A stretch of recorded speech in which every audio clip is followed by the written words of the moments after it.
Olá, seja muito bem-vindo ao canal Jesus Cristo, Esperança Nossa. Meu nome é Augusto e nós estamos prosseguindo aqui com uma série de sermões expositivos na Epístola de Judas e hoje nós iremos para o terceiro e último sermão.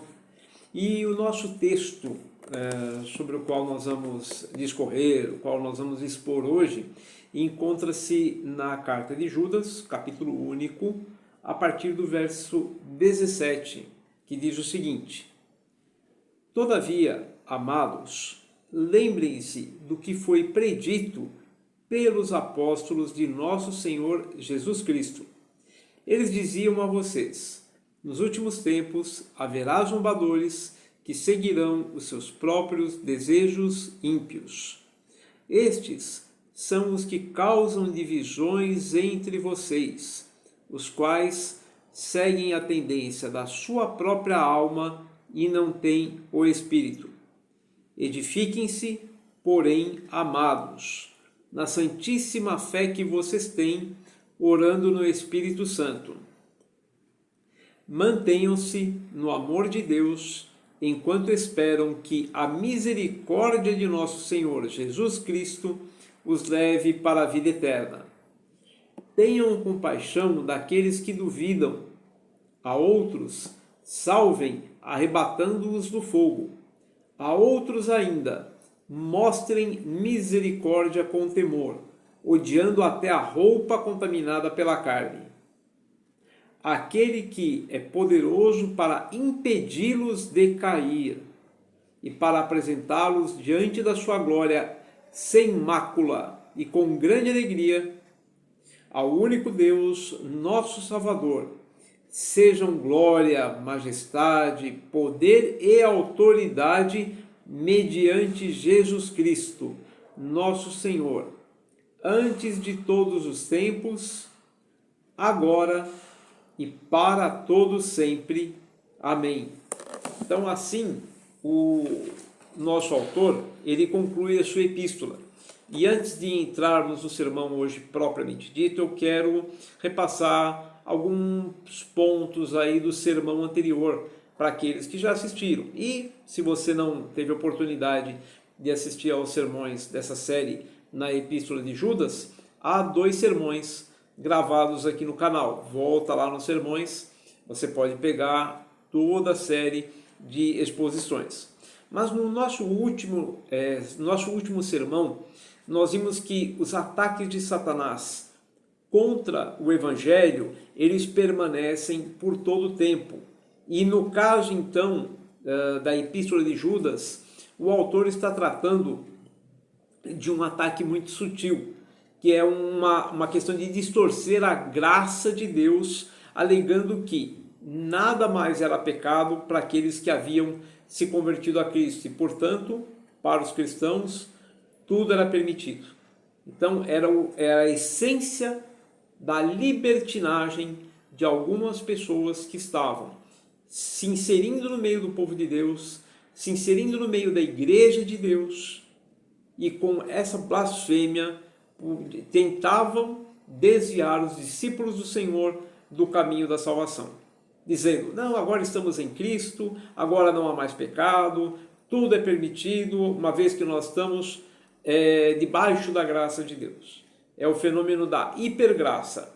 Você vem a Cristo, mas você não precisa de mudança de vida. E nós vemos que é justamente o contrário, né? Primeiramente, nós vimos que existe uma condenação a qual Judas se refere usando o texto do livro de Enoque, e existe uma condenação final para todos aqueles que se rebelam contra Deus, e especialmente aqueles que vão contra o Evangelho de Cristo, porque o Evangelho de Cristo é a manifestação final e a revelação definitiva de Deus.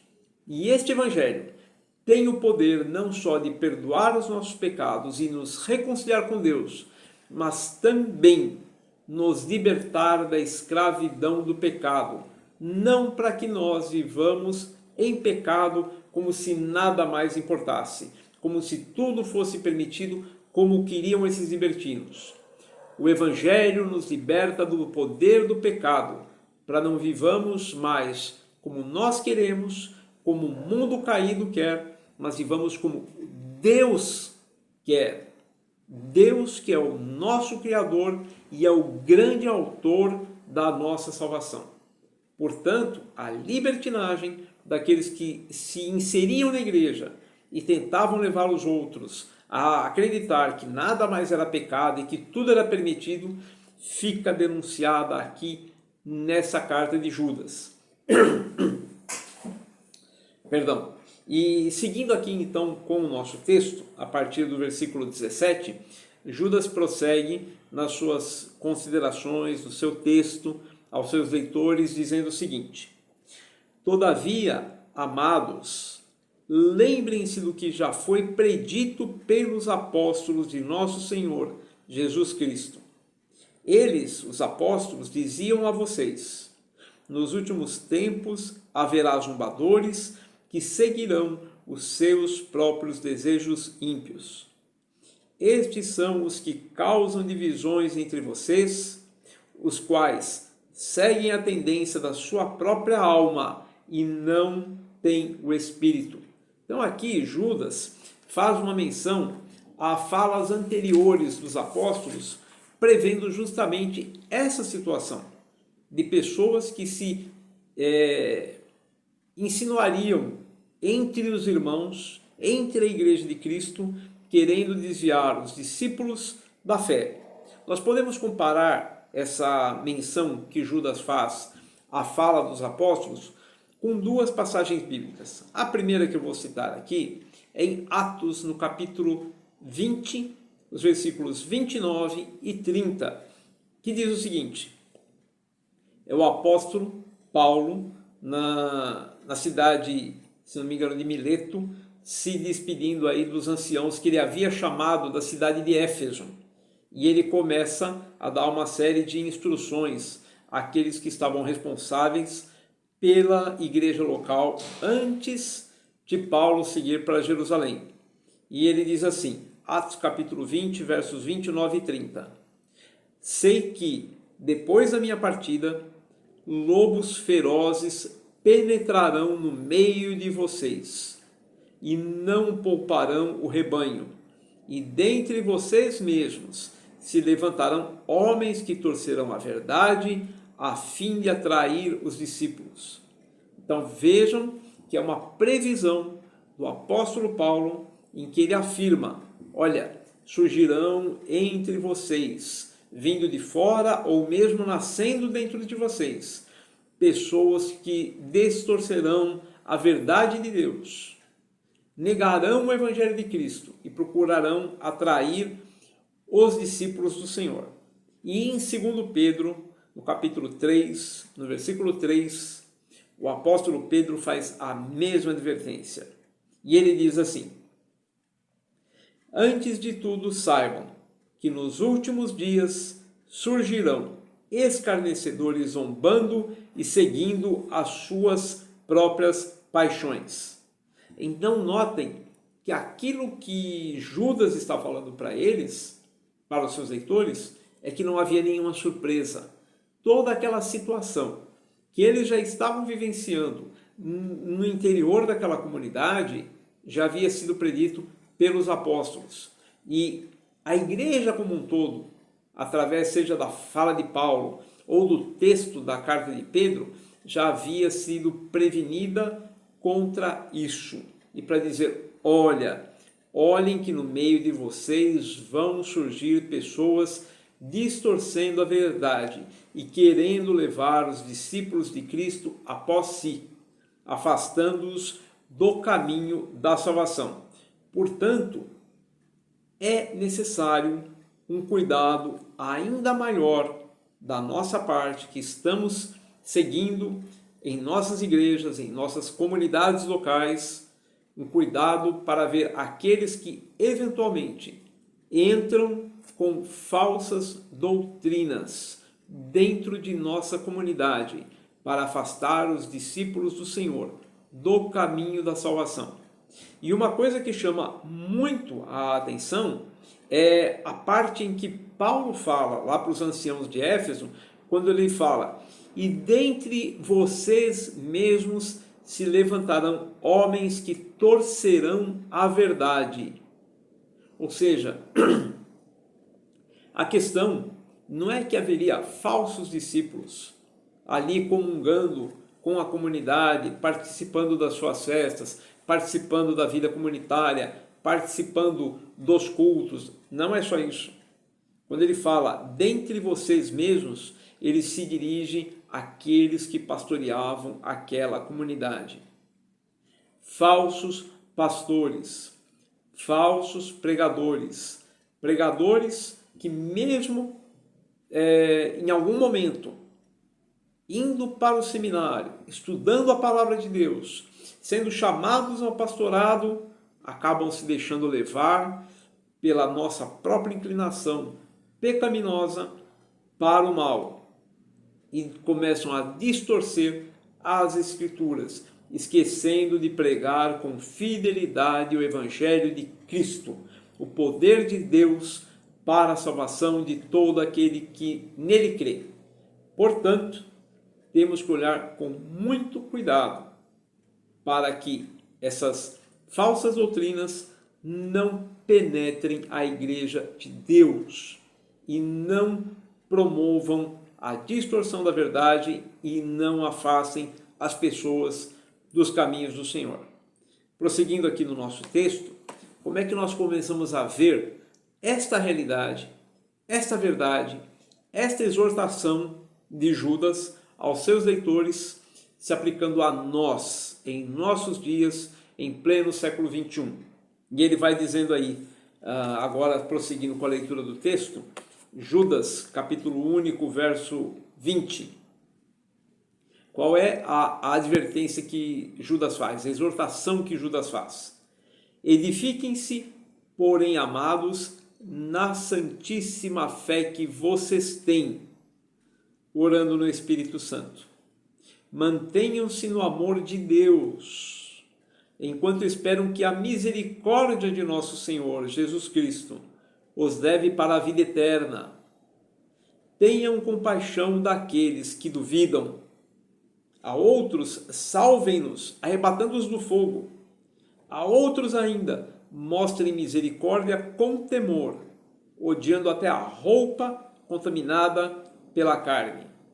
Notem que o versículo 20, por si só, ele já é uma exortação para que os discípulos de Cristo edifiquem suas vidas espirituais alicerçados em um fundamento, o Evangelho de Cristo. É na fé que eles receberam, ou seja, a mensagem do Evangelho e na qual eles agora creem. É com base nessa fé e é com base na mensagem do Evangelho de Cristo que nós temos que construir as nossas vidas espirituais. Não podemos nos afastar disso. É uma advertência que inclusive você pode ver depois lá em 2 Pedro, capítulo 1.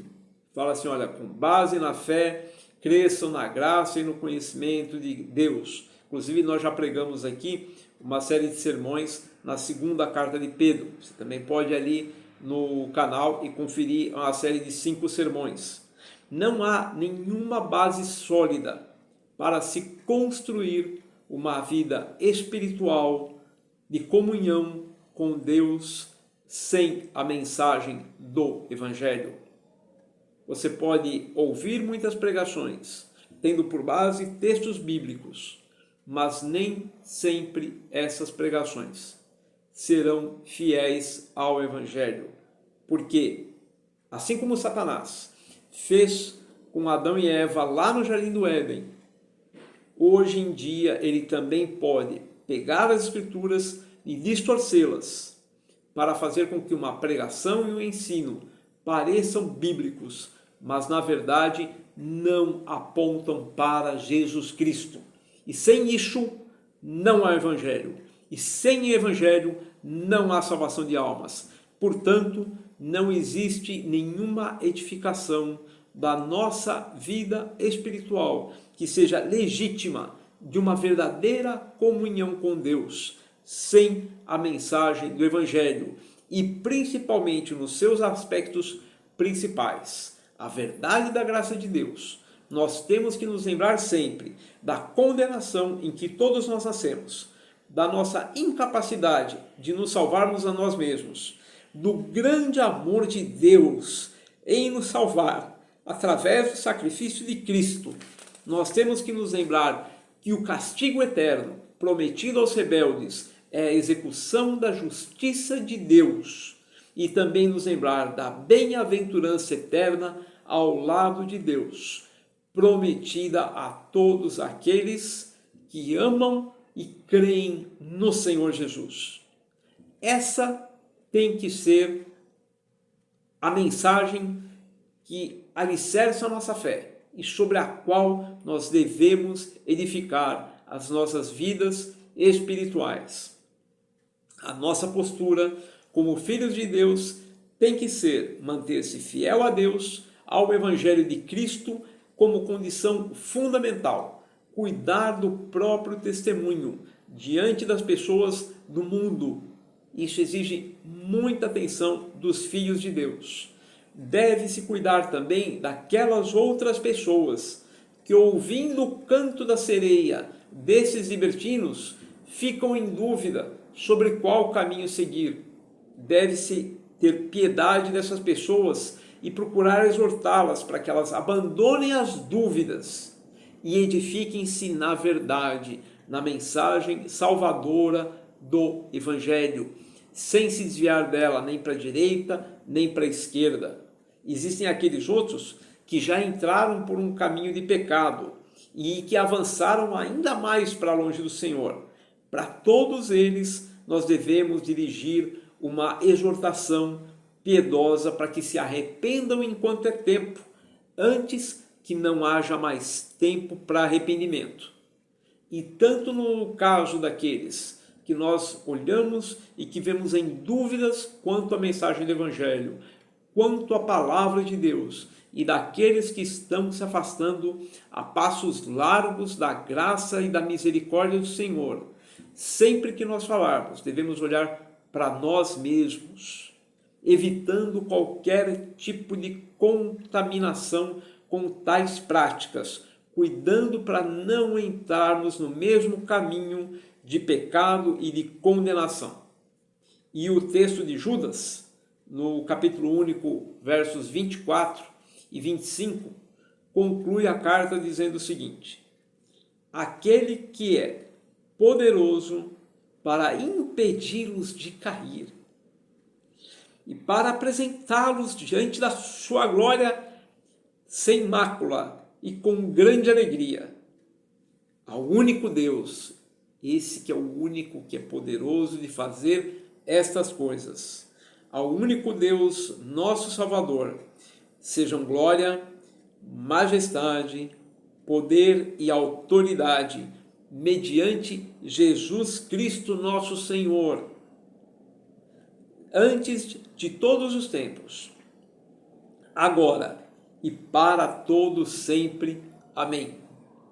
Para aqueles que viram e aqueles que ainda verão o primeiro sermão nessa série expositiva de Judas, eu mencionei que os versículos 1 e 2, a dedicação que Judas faz da carta, a saudação que ele faz aos seus leitores, tem tudo a ver com esse trechinho aqui da conclusão da carta, porque ele diz: aquele que é poderoso para impedi-los de cair e para apresentá-los diante da sua glória sem mácula e com grande alegria.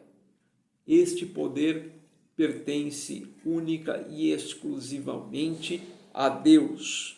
Vejam o que Judas fala nos versículos 1 e 2 da sua carta. Judas, servo de Jesus Cristo e irmão de Tiago, aos que foram chamados, amados por Deus Pai e guardados por Jesus Cristo, misericórdia, paz e amor lhes sejam multiplicados. Judas se dirige aos seus leitores, irmãos em Cristo, crentes fiéis, pessoas que haviam novamente nascidos através da palavra de Deus e do Espírito Santo. E ele fala, vocês são chamados, são amados por Deus e guardados por Jesus Cristo. E é o que ele fala aqui. Ele é poderoso para impedi-los de cair e ele pode apresentá-los diante da sua glória sem mácula. Quantas vezes olhamos, sabemos das nossas falhas, sabemos dos nossos pecados, sabemos que desobedecemos a Deus, mas temos um Consolador, que é o Deus verdadeiro. Ele que é poderoso para nos apresentar diante de si na sua glória sem mácula, limpos dos pecados, perdoados pela graça de Deus e que pode impedir-nos de cair. E é esse voto, essa esperança que Judas manifesta quando ele diz, lá na abertura da sua carta, dedicando aos seus leitores, misericórdia.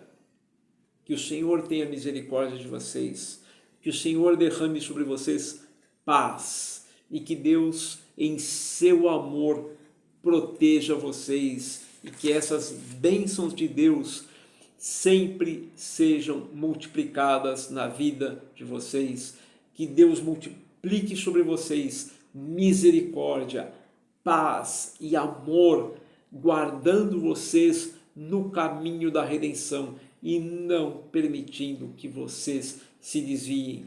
E nesse mesmo cuidado é que ele escreve essa carta com essas advertências tão sérias. Judas manifesta a sua esperança de que Deus guarde a igreja de Cristo andando em fidelidade ao Evangelho. Meus queridos, nós nunca devemos depositar a nossa confiança, a nossa esperança em uma suposta capacidade da nossa parte de andarmos no caminho do Senhor. Se você confiar em você mesmo e dizer, eu vou me esforçar, eu vou fazer tudo o que estiver ao meu alcance e eu vou conseguir andar nos caminhos do Senhor, cuidado para não depositar esta confiança em você mesmo, porque nós somos vasos de barro incapazes de cumprir obedientemente a vontade de Deus. Somente pela graça, e é nela que tem que estar a nossa esperança, somente pela graça e misericórdia do Senhor poderemos prosseguir até o alvo que está proposto para nós em Jesus Cristo. E quando chegar o final da nossa vida, podemos dizer como o apóstolo Paulo, completei a carreira, combati o bom combate e guardei a fé. E agora aguardamos a coroa de graça com a qual o Senhor nos agraciará por toda a eternidade. Depositemos assim a nossa confiança em Deus, de nos preservar para que andemos na sua graça. E que Deus nos abençoe. Amém.